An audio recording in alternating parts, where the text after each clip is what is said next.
the sword in the stone.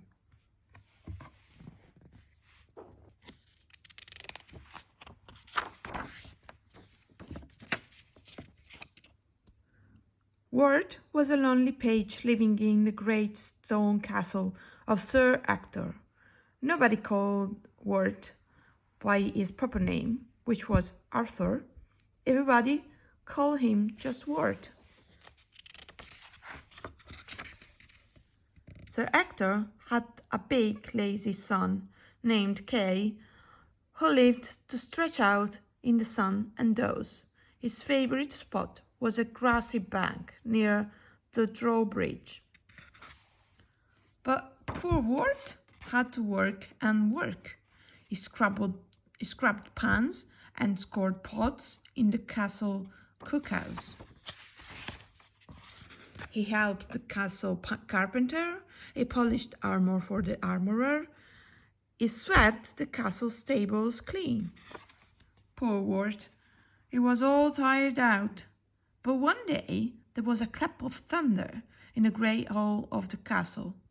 There was a puff of smoke, and there stood a strange old man. "My name is Merlin. I am a wizard," he said. "Ward needs lessons, so I have come." Sir Ector and Kay laughed and hooted. "Lessons? What does Ward need lessons for? Go away, old man," said Sir Ector. Merlin waved his hand, and right there, inside the great hall, it began to snow. It snowed and it snowed and it snowed. Well, Sir Ector changed his mind. He let Merlin stayed on and said, "Give Ward lessons, if you like." Nobody understood why Ward needed lessons, but Merlin began to give him lessons.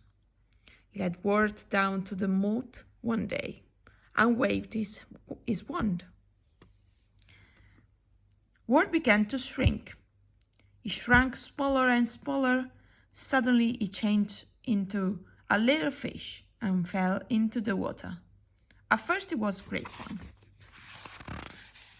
But then a big fish came along. The big fish wanted to catch the little fish for lunch. Poor little Ward, what could he do? He used his head. He hid in a clump of seaweed so the big fish couldn't find him. "Very good," said Merlin. "You learned your lesson, Ward. When in trouble, use your head." Merlin kept on with the lessons. Once he changed Ward into a squirrel. As a squirrel, Ward stored nuts in the trees. He learned to be ready for what tomorrow might bring. Another time, Merlin changed him into a bird. As a bird, Ward flew high in the sky, and seeing the world from way up there, he learned many things. Ward grew wiser and wiser, but still nobody understood. Why did Ward need lessons? One wintry day, a knight came to the castle. He brought news of a great tournament to be held in London. The winner would be crowned King of all England. "A tournament's the very thing we need to choose as an English king," said Sir Ector. He thought that Kay would win. And so they all rode off. Kay sat on a prancing horse. His armor glistened in the sunlight.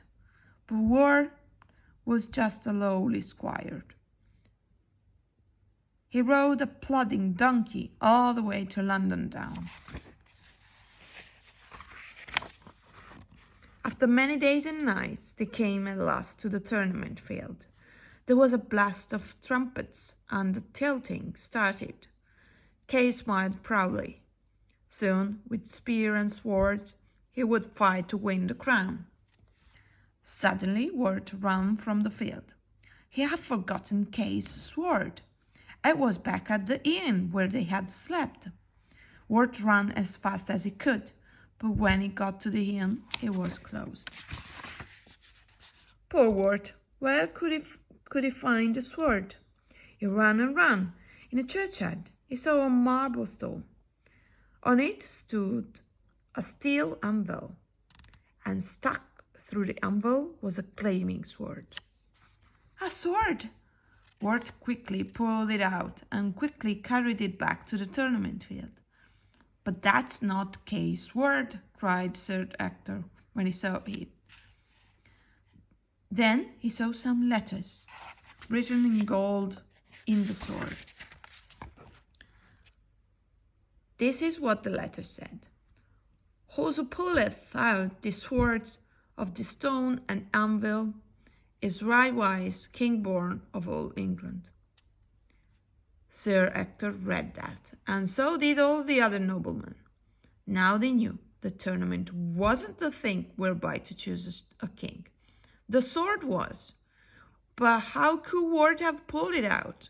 There must be some mistake. They all went to the churchyard. Ward put back the sword into the stone. Everyone tried, but the sword wouldn't move.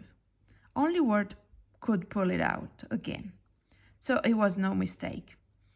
But kings must be wise. Kings must know many things. How could Ward be a king?